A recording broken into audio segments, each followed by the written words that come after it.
Benih itu telah tumbuh, benih yang ditabur dengan segenap cinta dan kasih. Tumbuh subur menjadi pohon kehidupan yang mengayomi banyak jiwa.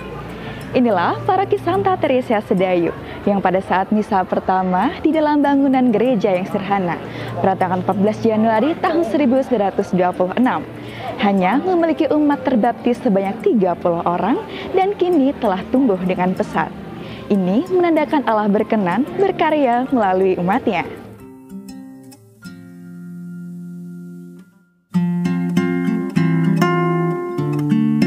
Romo Van Kalken SJ, pembesar misi, dalam khotbah yang ia sampaikan saat misa peresmian berdirinya Gereja Santa Teresia Sedayu pada tanggal 14 Oktober tahun 1927, mengatakan bahwa umat paroki Santa Teresia Sedayu mempunyai Vriendenmensen, yang artinya sahabat bagi umat manusia yang selalu hadir dalam tabernakel.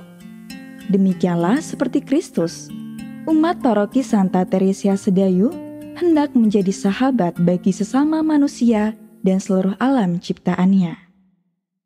Sekarang saya akan mengajak kalian semua untuk pergi lebih jauh mengenal paroki Santa Teresia Sedayu yang terletak di Dusun Gubuk, Kelurahan Agrosari, Kecamatan Sedayu, Kabupaten Bantul, Daerah Istimewa Yogyakarta.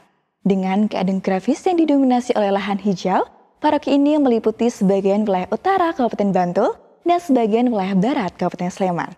Ikuti saya untuk menelusuri sejarah, kekayaan pastoral, dan permasalahan terjadi di paroki Santa Teresia Sedayu. Gereja kami adalah gereja yang indah yang dibangun oleh semangat Vriendenmensen, yaitu kesediaan untuk menjadi sahabat bagi sesama manusia, seperti dicontohkan Kristus yang hadir dalam sakramen Maha Kudus. Inilah yang menjadi jiwa, spirit, dan semboyan umat paroki Santa Teresia Sedayu yang kemudian diwujudkan dalam berbagai bentuk bidang pelayanan. Dengan kata lain, umat paroki Santa Teresia Sedayu melihat dirinya sebagai perpanjangan dari kasih dan kehadiran Kristus di dalam sakramen Maha Kudus. Dahulu, pada tahun 1923, datanglah Romo Rekso Atmosio SJ beserta beberapa rekannya mengadakan pertemuan dengan 25 warga Sedayu untuk memberikan ajaran agama Katolik. Pada proses perkembangannya, komunitas Katolik di Sedayu ini bukannya tanpa hambatan. Tetapi ada beberapa warga yang tidak suka dengan aktivitas para misionaris ini. Walaupun begitu, misa pertama bisa dilangsungkan di Sedayu pada tanggal 14 Januari 1926. Pada tahun yang sama, Carolus de Hoek menjadi Romo pertama yang menetap di Sedayu.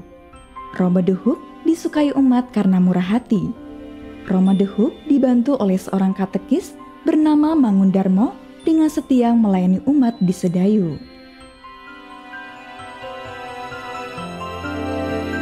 Tetapi perjuangan membangun gereja tidak semudah membalikan telapak tangan. Pada masa penjajahan Jepang, tercatat sejarah berat yang harus kami pikul. Kami dipaksa menjauh dari tempat peribadatan, diintimidasi, serta mendapat bentuk kekerasan lainnya.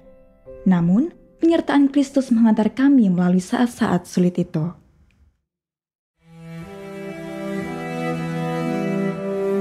Sekarang saya berdiri di atas bangunan gereja lama berukuran 7 x 17 meter persegi. Bangunan gereja ini membujur dari timur ke barat dengan posisi altar berada di sebelah barat yang mampu menampung sebanyak 600 orang dengan beralaskan tikar. Sekarang semua terlihat amat baik. Gereja telah berdiri dengan megah, begitu pula jumlah umat telah berkembang pesat. Saat ini, paroki Santa Teresia Sedayu memiliki 34 lingkungan dengan jumlah umat sekitar 3.700 jiwa. Di tengah hal positif itu, tidak bisa dipungkiri bahwa keterlibatan dan peran serta umat dalam mengambil bagian dalam pelayanan gereja masih menjadi sebuah tantangan. Seiring dengan pertumbuhan umat yang meningkat dalam perjalanan membangun gereja sebagai paguyuban umat yang hidup, maka di paroki Santa Teresia Sedayu dibangunlah beberapa kapel yang memiliki jadwal rutin misa bulanan. Kapel-kapel itu adalah Kapel Santo Ambrosius Sumbersari, Kapel Santa Regina Kaliduren, Kapel Santo Matius Juruk, Kapel Santo Yusuf Metes, dan Kapel Santo Yusuf Demangan. Kapel-kapel tidak hanya berfungsi sebagai tempat untuk beribadah, tetapi juga sebagai tempat berkegiatan umat di lingkungan tersebut. Paroki Santa Teresia Sedayu juga memiliki tempat ziarah rohani yang bernama Taman Doa Maria Bunda Gereja yang terletak di Dusun Metes, Argorejo, Sedayu, Bantul. Taman doa ini berada di dalam bayang asri dan berhawa sejuk. Saat ini, tempat ziarah tersebut banyak dikunjungi umat Katolik dari berbagai daerah. Di Paroki Santa Teresia Sedayu, ada beberapa komunitas kongregasi, yaitu Komunitas Suster Karmelit Misionaris, Suster Belas Kasih dari Hati Yesus yang Maha Kudus, Suster Cinta Kasih Putri Maria dan Yosef, dan Komunitas Bruder Fratrum Immaculate Conceptionis. Komunitas-komunitas kongregasi ini membantu pelayanan umat dan masyarakat sekitar melalui karyanya masing-masing, seperti SD, SMP, SMA Pangudi Luhur yang dikelola oleh para Bruder FIC, Asrama Putri Santa Angela yang dikelola oleh Suster HK, Sekolah Luar Biasa Helen Keller yang dikelola oleh Suster PMY, pelayanan pendampingan iman anak yang diampu oleh Suster CM. Dan di wilayah Paroki Santa Teresia Sedayu juga terdapat Sekolah Taman Kanak-kanak Indiresana yang dikelola oleh Yayasan Dharma Ibu. Salah satu yang menarik di paroki kami adalah perayaan Ekaristi pada event-event khusus di mana tata cara liturgi memasukkan unsur-unsur kekayaan dan kearifan lokal, seperti menggunakan alat musik dan bahasa daerah dalam nyanyian Ekaristi, menggunakan pakaian adat, menampilkan tari-tarian tradisional saat persembahan, dan lain sebagainya.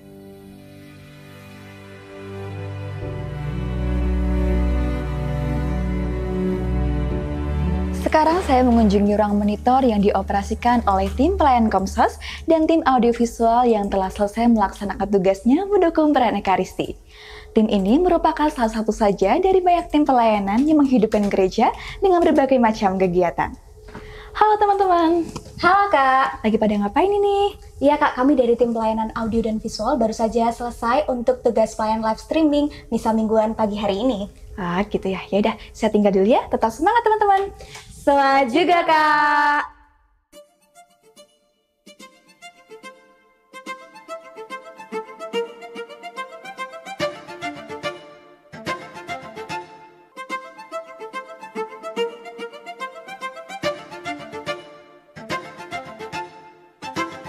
Demikian perjalanan saya mengajak kalian semua mengenal Paroki Santa Teresia Sedayu. Dengan penyertaan Tuhan dan dengan spirit friendship yang berarti menjadi sahabat bagi sesama, kami yakin umat Paroki Sedayu akan semakin tumbuh dan berkembang dalam wartakan kasih Allah.